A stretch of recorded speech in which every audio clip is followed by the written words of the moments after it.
middle and the internal ear. Okay. So the external ear, which mainly consists of the auricle. So this is the auricle. It is also known as the pinna. Okay.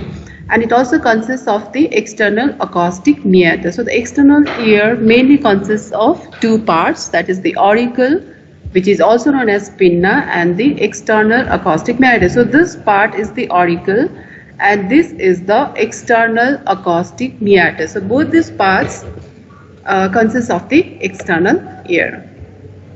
Now come to the auricle, which is also known as the pinna of the ear. So the auricle is a trumpet-like projection which projects from the side of the head. Okay, so this is the auricle or the pinna. Okay. Two surfaces, that is the lateral surface and the cranial surface, the one which you are seeing. So the irregular surface, so this is the lateral surface, and behind the lateral surface is the cranial surface. Okay, so this is the lateral surface of the auricle and behind it is the cranial surface. Now coming to the lateral surface, so this is the lateral surface which is irregular and it consists of many parts. Okay, now this is the helix. Okay, so the helix is the prominent and the outermost rim. Okay, so this part is known as the helix. Okay, so the outermost rim is the helix. Now if you trace the helix, so this is the helix. So if you trace it anteriorly, okay, so this is known as the anterior limb, or if you trace the helix anteriorly, it ends as the cross of the helix. So this is known as the cross of the helix. Okay, this is the cross. And the helix also consists of a tubercle here. So this is known as the Darwin's tubercle. Okay, so within the helix, you will find a small projection which is known as the Darwin's tubercle. Okay, so is this clear? So the external ear mainly consists of two parts, that is the auricle or the pinna and the external acoustic meatus. So now I am talking about the lateral surface of the auricle. So the prominent outer rim is the helix, and which consists of a prominent projection which is known as the Darwin's tubercle. So this is the Darwin's tubercle. Now in front of the helix, okay, so in front and parallel to the helix there is another rim, so which is known as the antihelix. Now, so this is the antihelix. Okay, so in front and parallel to the helix is the antihelix. Now if you trace the antihelix superiorly, so this is the antihelix. So if you trace it superiorly, it divides into two limbs. So these are the two limbs or the two crura. Okay, so this is antihelix, divides into two limbs or the crura here, and here it includes is a space, the triangular space, which is known as the triangular fossa. Now this is the triangular fossa. Okay, so this is the helix, this is antihelix, and this is the triangular fossa. Now coming to another space here between the helix and the antihelix. So this is the helix here and this is the antihelix. So between the helix and the antihelix there is a space. Okay, so this is known as the scaphoid fossa. So this is the scaphoid fossa. The space between the helix and antihelix is the scaphoid fossa, and this is the triangular fossa. Okay, now coming to depression. The large depression here, okay, in the lateral surface here you find a larger depression which is known as the concha of the auricle. Now this is known as the concha. Okay, the larger depression is the concha here, and in front of the concha there is a triangular flap of cartilage. So this is concha, and here there is a triangular flap of cartilage which is known as the tragus. So this is known as the tragus of the ear. And just opposite the tragus there is another flap of cartilage which is also triangular in shape. So this is known as the antitragus. So concha, tragus, antitragus, and between the tragus and the antitragus there is a notch. Okay, so between the tragus and antitragus there is a notch which is known as intertragic notch. So this notch is known as the intertragic notch. Okay, so these are the different parts here. Now coming to another part which is known as the sympaconcate. Now in this figure, so the last depression is the concha. So this is the concha here. Now there is another depression above the concha, or this is the cross of the helix, or just above the cross of the helix, you can find another depression which is smaller than the concha. So this is known as the cymba conchae. Okay, so the concha and the cymba concha, they are divided by the cross of the helix. Now this is the cross of the helix. So above the cross is the cymba concha and below the cross is the concha. Okay, now this is the flap of fibrofatty tissue which is known as the lobule of the ear. So this is the lobule. So lobule of the ear, it mainly consists of the fibrofatty tissue. Okay, so these are the different parts. So I repeat it again. So the ear has three parts: the external, middle and the internal ear. And the external ear consists of the auricle or the pinna. So this is the auricle and the external acoustic meatus. So this is the external acoustic meatus, so which is also a part of the external ear. So don't think that only the exposed part is the external ear. Okay, so the external acoustic meatus, so this is also a part of the external ear. Okay, now auricle mainly consists of two surfaces, the lateral and the cranial surface. So the irregular one is the lateral surface. So the prominent outermost rim, so this is the helix. Okay, so if you trace the helix here superiorly or anteriorly, it ends here as a cross of the helix. So this is the cross of the helix here. Then in front and parallel to the helix, there is another prominent rim which is known as the antihelix. So this is the antihelix here. If you trace antihelix superiorly, it divides into two limbs of the crura. Here it encloses a triangular space which is known as the triangular fossa. So this is the triangular fossa. This is the cross of the helix. Now between the helix and antihelix, there is another space which is known as the scaphoid fossa. Now this is the scaphoid fossa here. Then there is a larger depression in the lateral surface which is known as the concha. So this is the concha. In front of the concha, there is the triangular flap of cartilage which is the tragus. Opposite the tragus or behind the concha, there is another flap of cartilage which is known as antitragus. Between the tragus and antitragus, there is a intertragic notch. So this is the intertragic notch. And the lobule, so this is the lobule of the ear which mainly consists of the fibrofatty tissue. And above the concha, there is another depression, okay, which is known as the cymba conchae. Or you can say the concha and the cymba concha are separated by the cross of the helix. So these are the different parts which you should know.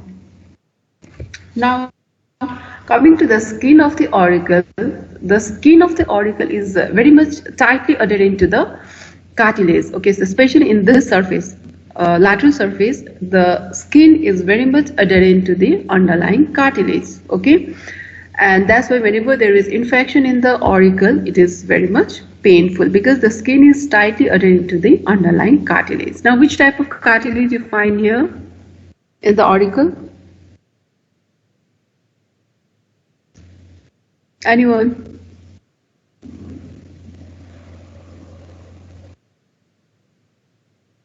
Can you hear me? सुनिरहेछ कि छैन?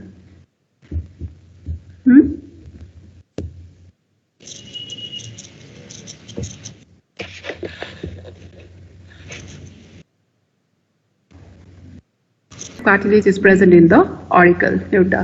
Orco, the concha. So this concha is. So this concha, it is rich in sebaceous glands. Okay, so in this part cancer, you will find the number of sebaceous glands. That also should know. Now come to the another part of the external ear, that is the external acoustic meatus. Okay, so this is the external acoustic meatus. So this part, so this is also part of the external ear. Okay, so external acoustic meatus. So this part extends from the concha. Okay, so this is the extent. So it extends from concha to the tympanic membrane. So from the concha to the tympanic membrane. So this is the external acoustic meatus or the external auditory meatus. Okay, so external auditory or external acoustic meatus. So it conducts the sound waves from the concha to the tympanic membrane. Okay, so the main function is it conducts the sound waves from the concha to the tympanic membrane. Okay, so this is the external acoustic meatus. Now the external acoustic meatus or the external auditory meatus, it mainly consists of three parts. Okay, and it is divided into three parts according to the direction. Okay, So the shape of this external acoustic meatus is, it is S shape, okay, because the outermost is the pars externa. So the pars externa is directed upward, forward and medially. It is like this, okay, so upward, forward and medially. Then the pars intermedia, the intermediate part is directed upward, backward and medially. So upward, forward, medially, upward, backward, medially. The interna, the innermost part is directed downward, forward and medially. So it is S shaped, or you can say sigmoid shape, okay, S shaped, sigmoid shape. So the pars externa is directed upward, forward and medially. Intermedia is directed upward, backward and medially, and the pars interna is directed downward, forward and medially. So these are the three different parts of the external acoustic meatus, and this can be asked in gross pod, okay, because we have a model of the ear, external ear, so we can mark here also, and we can mark, we can put chalk over here, you know, so identify the chalked area, what is and mention its different parts, you know, so you should write this. Or you can say it is the external acoustic meatus is divided into lateral 1/3 and the medial 2/3. Okay, so the lateral 1/3 is the cartilaginous part. Okay, so this part is made up of the cartilage, and the medial 2/3 part is the bony part. Okay, so the cartilaginous part, it measures around 8 millimeter, whereas the bony part, it measures around 16 millimeter. Okay, so 8 millimeter and 16 millimeter. Okay. Now the cereminous glands are mainly, they are limited to the cartilaginous part, and that secretes wax. Okay, so cereminous glands are present in the cartilaginous part of the external acoustic meatus. The lateral 1/3 is cartilaginous, the bony part is the medial part. And what you should keep in mind is the bony part of the external acoustic meatus is not developed in newborn. Okay, so only the cartilaginous part will be present there. So not the bony part, okay, and the bony part is mainly made up of the tympanic plate of bone, okay, so this is the squamous part of the temporal bone. So that's why, as the bony part is not developed in newborn, so the external auditory meatus is very short in child. So you should be very careful, you know, while examining the ear of a newborn or the fetus, not fetus, ear of the newborn with the help of the oral speculum, because the external auditory meatus is short, so there are chances of damaging or perforating the tympanic membrane. So this is the tympanic membrane here. So external auditory meatus is small or short in child because the bony part is not developed. So you should be very careful while examining the child or newborn with speculum. Now come to the constriction. So there are two constrictions here.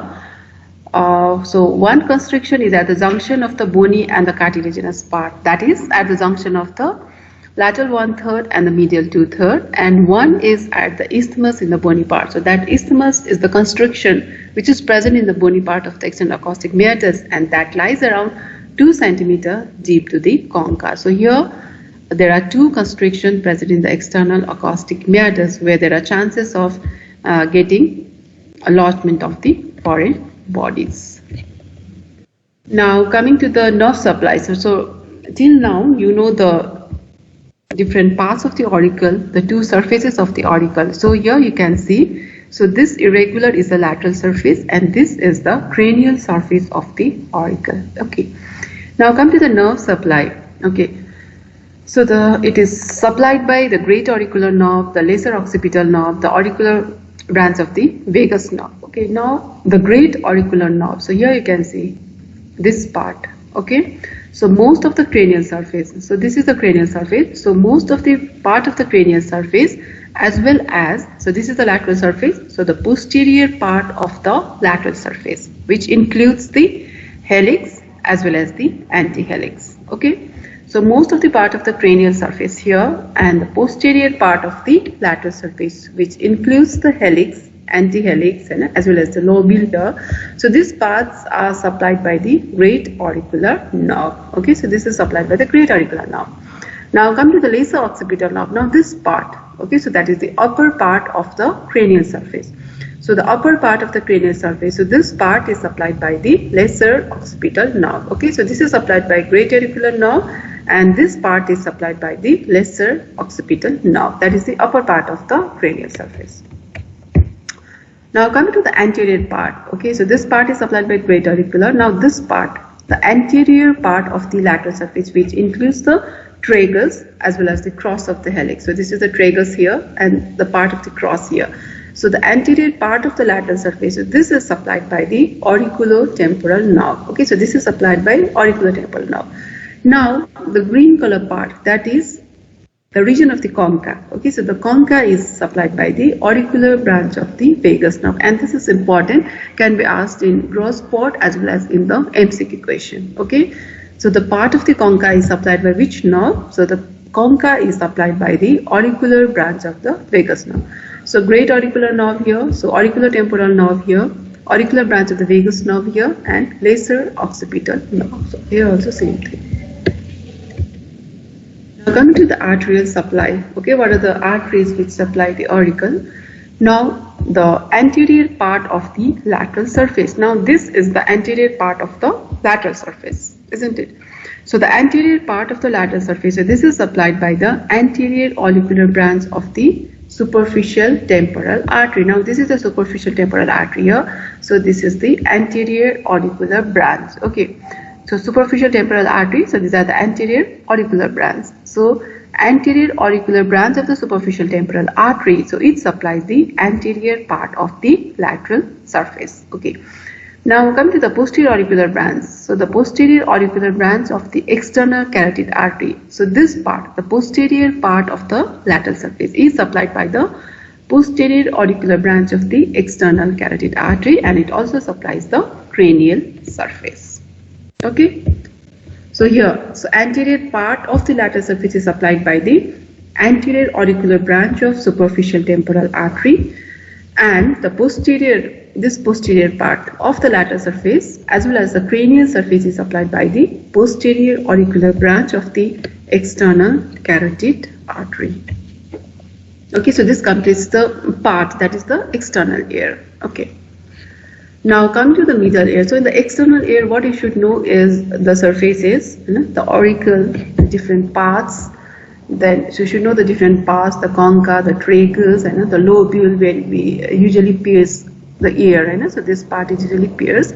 So this is the lobule which contains the fat and fiber fatty. So rest of the part, now you find the elastic cartilage. Okay, so this and the nerve supply you should know, and the artery supply. Now coming to the middle ear, so middle ear or the middle ear cavity is also known as the tympanic cavity. Okay, so this is the middle ear cavity. So this is the cavity here, the tympanic cavity or the middle ear cavity.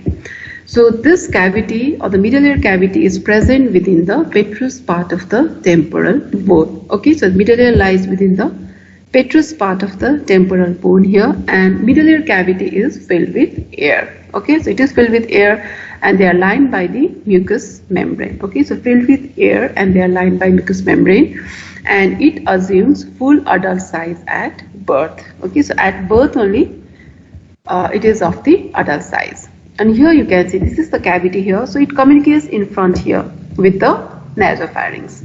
So this is the auditory tube or the eustachian tube. So why the eustachian tube here or the auditory tube?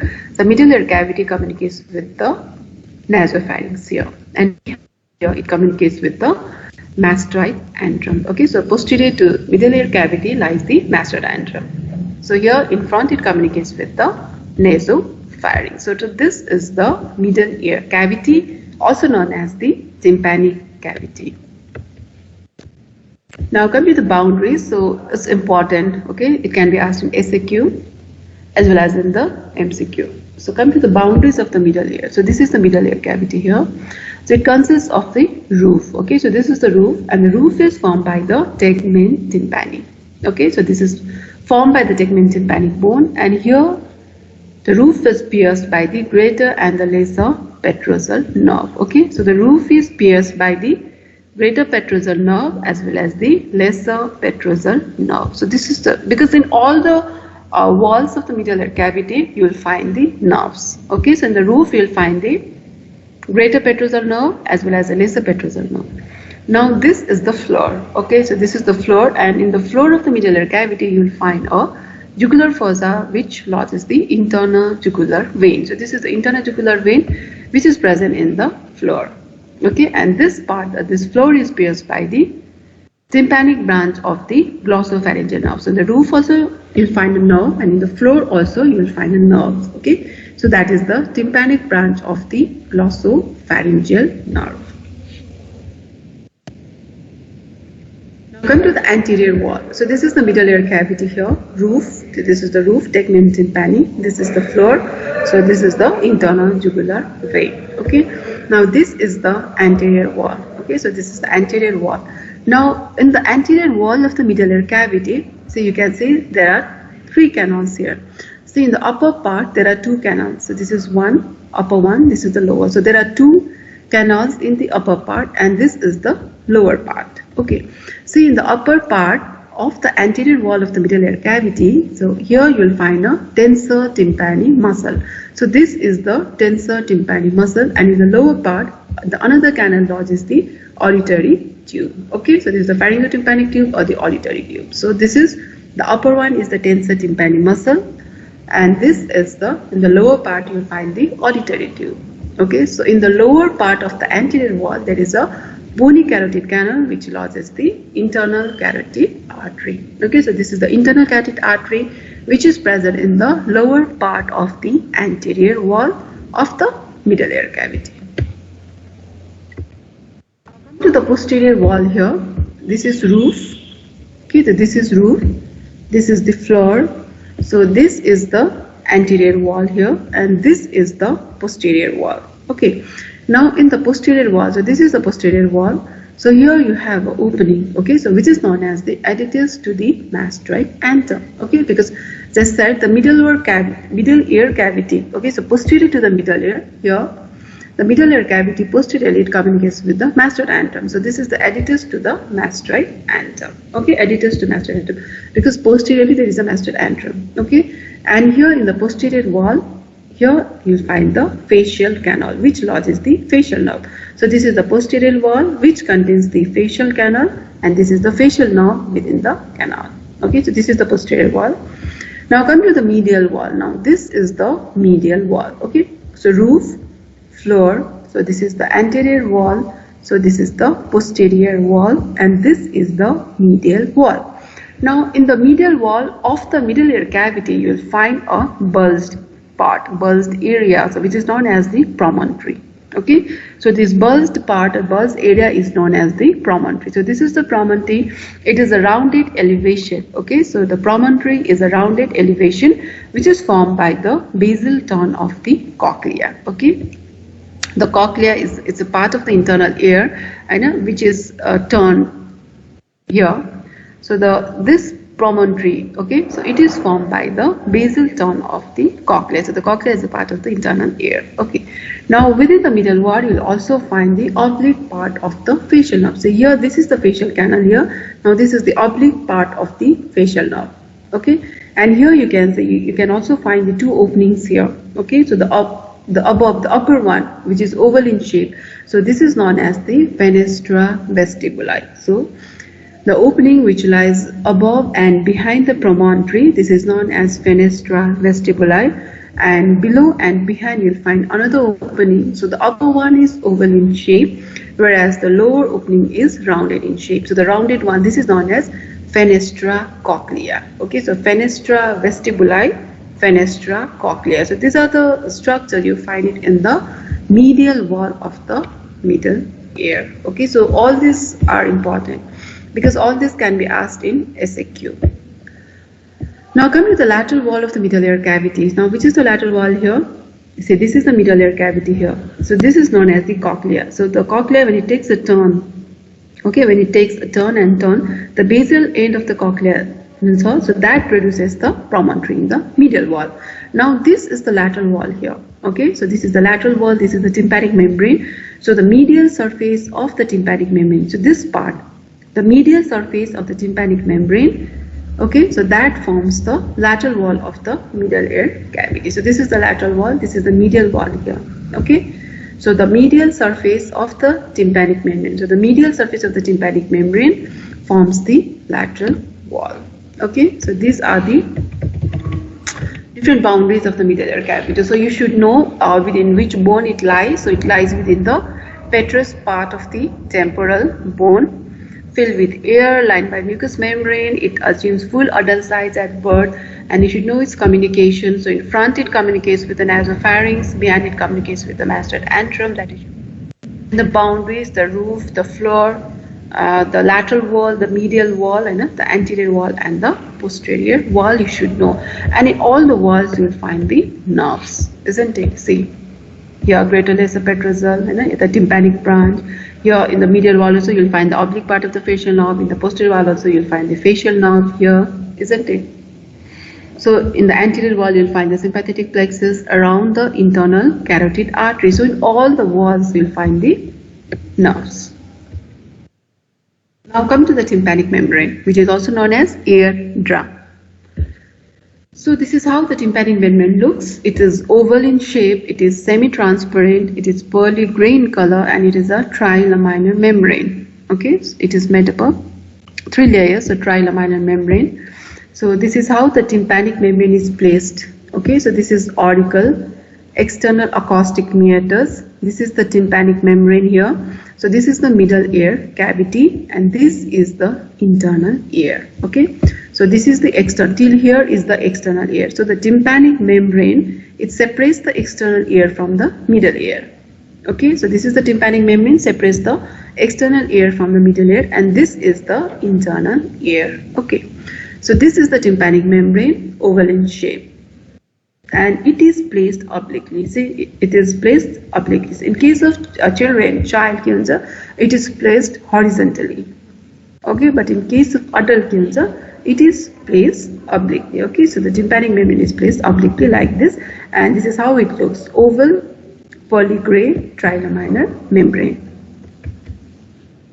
Now the tympanic membrane, it consists of 2 surfaces, the lateral surface. So this is the lateral surface and this is the medial surface. Okay, so the lateral surface is concave. So here you can see the concavity. So this is the lateral surface which is concave, and it is directed towards the external auditory meatus. So this is the external auditory or the external acoustic meatus. So the lateral surface is directed towards the external acoustic meatus, and this is the medial surface. So the medial surface is convex and it is directed towards the middle ear cavity. Okay, so lateral surface, so this is the lateral surface, concave. So the convex one is the medial surface.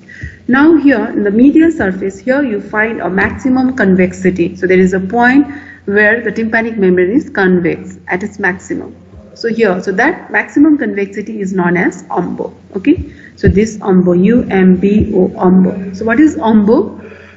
It is the maximum convexity which is present on the medial surface of the tympanic membrane, and in this part you will find the attachment of the handle of the malleus. Okay, so in this part you will find the attachment of the handle of the malleus here, and this is crossed medially by the chorda tympani nerve. Okay, so here it is crossed by the chorda tympani nerve. So this is important. Okay, so the tympanic membrane is crossed by which nerve? That is the chorda tympani nerve, which in turn is a branch of the facial nerve. So this also you should know.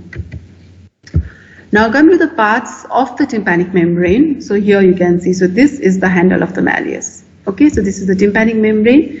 This is the handle of the malleus here. So here is the lateral process. So this rounded part is the lateral process of the malleus, and here on either side of the lateral process it gives attachment to the malleolar ligament. So this is the anterior malleolar ligament or the anterior malleolar fold, and this is the posterior malleolar fold. So these are known as the malleolar fold because this is the malleus, this is the handle, and this is the lateral process of the malleus.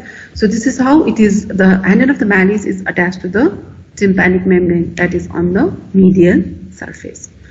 Now this part, okay, the part of the tympanic membrane which lies above the malleolar fold, so this small part, small triangular part, this is known as the pars flaccida. Okay, so this is the pars flaccida, which is a small triangular area which lies above the malleolar fold. Now this is the malleolar fold, anterior, and this is the posterior malleolar fold. They are attached to the lateral surface here.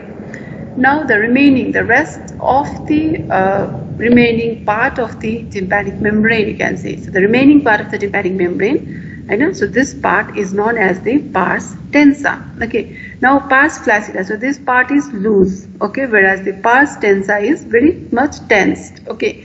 So it is made taut or tensed by the attachment of the handle of the malleus. Okay. So what are the different parts here? So the tympanic membrane.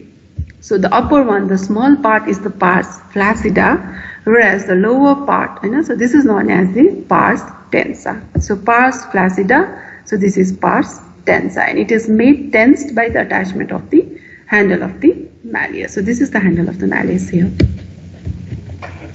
Now another part is development. I think it will be dealt in tympanic development of the ear, but still this is very important, right? Development of the tympanic membrane. It is important in MCQ as well as the sport, so I don't want to miss it. So the tympanic membrane, it consists of 3 layers. The outermost is the cuticular layer. Okay, so the outermost cuticular, intermediate is the fibrous layer, and innermost is the mucous layer. So the outermost cuticular layer develops from ectoderm. Okay. And the intermediate fibrous layer develops from the mesoderm. There is the ectoderm, right? So the intermediate fibrous layer is the mesoderm, and innermost mucous layer, outer cuticular layer develops from ectoderm, intermediate layer develops from mesoderm, and the innermost layer develops from endoderm. Okay, so it's developed from all the 3 germinal layers. So this is important. Now coming to the contents of what does it contain? What does the middle ear cavity contain? Okay, so it mainly contains the ossicles. Oh, so there are 3 ear ossicles. So they are so this is the malleus, this is the incus, and this is the stapes. Okay, so what are the main contents of the middle ear cavity? So they are the ear ossicles. So malleus, incus, and the stapes, and it also consists of 2 muscles. So they are the tensor tympani muscles here. So tensor tympani muscle, this is tensor tympani. This is the stapedius muscle, and it also consists of number of arteries. There are, I think there are 6 arteries, and it also consists of the nerves. Okay, so they are the main contents of the middle ear cavity. Okay, let's start with ossicles. So this is the malleus. So the malleus has a head. So you should be able to identify the 3 ear ossicles. So the malleus has a head. So this is the head of the malleus here. Okay. Then within the head here you can see a cavity which articulates with the incus. The constricted part is always the neck, you know, and there is a handle of the malleus. The constricted part is the neck. Then it also consists of handle as well as the 2 processes. So this is the lateral process. So this is the anterior process. So this is the anterior process, this is the lateral process, and this is the handle of the malleus. Next is the incus. So this is the incus. Incus resembles a premolar tooth. Okay, so it resembles a premolar tooth. So it consists of a body. So this is the body of the incus. Then 2 limbs. So this is the short limb, and this is the long limb or the long process. You can say limb or the process. So this is the body, long limb, and this is the short limb of the incus, resembles the premolar tooth. And this is the steps. It resembles a stirrup, that's what is known as steps. So it also has a head, so this is the head. Then again the constricted part is the neck, the 2 limbs, so this is the anterior limb and this is the posterior limb, and this is the base. Okay, so this is the base of the steps. It is also known as foot plate. So foot plate or the base. Foot plate or the base. So this is the head, and these 2 are the limbs of the steps. So these are the 3 main ear ossicles. Okay, so as we have ear model, I know, so you should be able to identify the malleus, incus, the one which has a rounded head, and the 2 limbs. I know, so this is malleus, and the handle of the malleus. So this is the one handle which is attached to the tympanic membrane. The one which resembles the premolar tooth is the incus, and the one which resembles stirrup. So this is the steps. The muscles, the tensor tympani muscle. So this is the tensor tympani muscle. Okay, so this is the tympanic membrane. You can see here how the handle is attached here to the tympanic membrane on its medial surface. So this is the tensor tympani. It takes origin from the cartilaginous part of the auditory tube. Now this is the auditory tube here. So it takes origin from the cartilaginous part of the auditory tube, and it is inserted to the handle of the malleus. So this is the handle of the malleus here. So here it is inserted to the handle of the malleus. Okay, So the action is it draws the handle of malleus medially. Okay, so this is the origin. Here it is inserted. Come to the stapedius. So this is the stapedius. So it takes origin from the posterior wall of the tympanic cavity. So I think you must be knowing the stapedius is the smallest muscle of the body, taking origin from the posterior wall of the tympanic cavity here, and it is inserted to the neck of the stapes. So here this is the stapes here. So here it is inserted to the neck of the stapes muscle. So it draws the stapes laterally. Okay. So this is the stapes. Stapedius muscle, this is the stapes. So this is tensor tympani. So these are the two muscles which are present in the middle ear cavity. Okay. So in this class, so what you should know is that the ear has three parts. Then the external ear, that is which consists of the auricle and the external acoustic meatus. So you should know the different parts of the auricle, the type of cartilage which is present in the auricle, and the nerve supply of the concha as well as the other parts. Then the length of the external acoustic meatus, okay, the 16 and the 8, that lateral part and the medial part, and which is cartilaginous part? The lateral part is cartilaginous, whereas the medial 2/3 is the bony part, that you should know. Then according to the direction, so it is divided into the parts externa, parts intermedia, and the parts interna. So this you should know. Then you should know about the tympanic membrane, how it is placed, and how it consists of the three layers, and how it develops from all the three germinal layers, and the concave surface as well as the convex surface, and how the handle of the malleus is attached to the medial surface, and here it is crossed by the cauda tympani nerve. So that is also important. Next, come to the middle ear cavity. The middle ear cavity, which mainly consists of the three ear ossicles.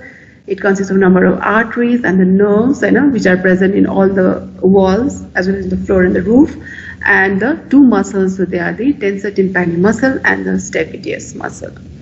Then the different parts of the tympanic membrane, that is the upper one, the loosely arranged part is the pars flaccida, the tight dense part is the pars densa. Okay, so these are the malleolar fold. So this you should know. Now coming to the applied aspects. Okay, the clinical importance of the applied aspects here. So you must have undergone the examination of the external ear, or you must have seen, okay, how the external ear or the external acoustic meatus or the tympanic membrane is examined. So whenever you have to examine the ear, you have to pull the auricle upward, backward, and laterally. So why? See, if you want to visualize the inner, the external acoustic meatus as well as the tympanic membrane, you cannot visualize it with your naked eye. You have to use an instrument, so which is known as the oral speculum, or also known as the ear speculum. So with the help of speculum, when you are going to examine the external acoustic meatus of the tympanic membrane, you have to pull the auricle like this. So upward, backward, and laterally. Why? Because the external acoustic meatus is not straight, isn't it? It is directed. It is S-shaped curve or sigmoid-shaped curve or the S-shaped curve. So to make the external acoustic meatus straight, you have to pull the auricle upward, backward, and laterally. Okay, so this you should know. So whenever you go for the oral speculum examination, the ENT specialist will pull your auricle like this, upward, backward, and laterally, and you should know the direction also. Then in children, in case of children, in case of newborn, as the bony part is not developed, the external auditory meatus is short, isn't it? So that's why whenever you have to examine the ear with the help of oral speculum, then you should be very careful because it is short or small in case of children. So deep insertion of the ear speculum might damage the tympanic membrane, so you should be extra cautious. Then as the skin of the external meatus as well as the auricle is tightly adhering to the underlying cartilage, so whenever there is any infection of the external meatus, if most of you have experienced any infection, any boil, you get it in the external acoustic meatus of the auricle, it is very painful because the skin is tightly adhering to the underlying structures. Then sometimes if you get a pain in the air that may not be from the pathology of the ear, but maybe referred pain from other side. Okay, so whenever there is caries tooth, you may get pain in the ear because of the distribution of the mandibular nerve. Okay, so you may get referred pain in the ear. So whenever you have pain in the ear, there may not be pathology or infection in the ear itself. You may get the pain from the caries tooth as well.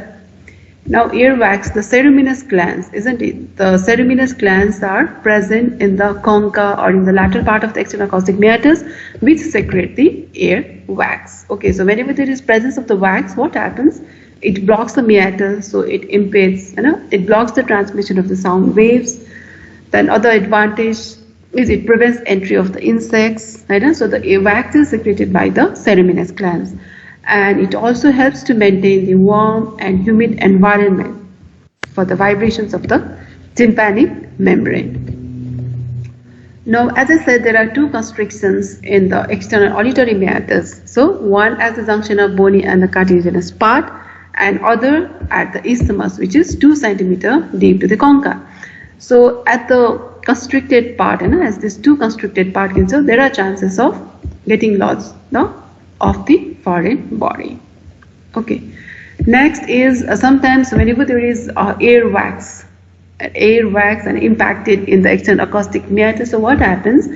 You may have to do a procedure to take out the wax, which is known as the syringing. So you have to use one instrument to do the procedure. So that procedure is known as syringing. So whenever you do it, you have to, instead of cold water, you have to use a lukewarm water. Okay, because so whenever you use cold water, what happens? That may irritate the auricular branch of the vagus nerve. Now, the auricular branch of the vagus nerve supplies which part of auricle? Anyone?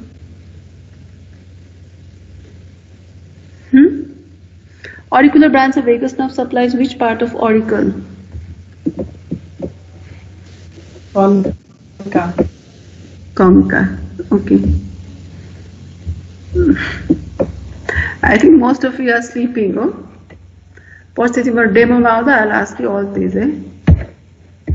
So the concha is supplied by the auricular branch of the vagus nerve. So whenever you do this syringing to take out the impacted wax, you have to use lukewarm water, because the cold water also that may irritate the auricular branch of the vagus nerve, and in case of elderly patients, the cardiac arrest may occur. Okay, so the cardiac arrest may occur in elderly patients. Now, otitis media. So what is otitis media? Infection and inflammation of the middle ear is otitis media, which is common in children. Okay, so the otitis media is very common in children because the spread of infection can be from the nasopharynx. The middle ear cavity it communicates in front with the nasopharynx, okay, via the auditory tube. So the spread of infection from the nasopharynx is very common. So, and otitis media is very common in children because they communicate the running nose. So whenever they get running nose, there are chances of spreading the infection from the nose to the ear. So that's why otitis media is common in children. Now, what is myringotomy? So this is how the tympanic membrane is visualized. So whenever you visualize it with oral speculum, this is how it looks. So what is myringotomy? So whenever you have to do, or whenever you have to give an incision in the tympanic membrane, so that procedure is known as myringotomy. And whenever you do that procedure, it should be done in the posterior inferior quadrant. Okay, it should be done in posterior inferior quadrant. Why? To avoid injury to the chordae tympani nerve as well as to the ear ossicles. Okay, so it is safer to do it in the posterior inferior quadrant. So you can mark it as MCQ question, which is the safer side for the myringotomy. So it is the posterior inferior quadrant. See, now whenever you visualize the tympanic membrane with oral speculum, this is how it looks. Okay, so this is the handle of the malleus here, and so whenever you use oral speculum, so there will be light, so there will be light, and you will find a reflection of light here, so which is known as the cone of the light. Okay, and this is normal. Okay, so whenever you visualize moment, you will find a cone of light, that is the reflection of the light, and it is always present in the 5 o'clock position. Okay, so this is known as the cone of light. And also, as it is present, air is present within the petrous part of the temporal bone, so CT as well as the MRI of the ear can be done. Okay, so CT as well as the MRI of the ear can be done. So I think this completes our today's class, that is external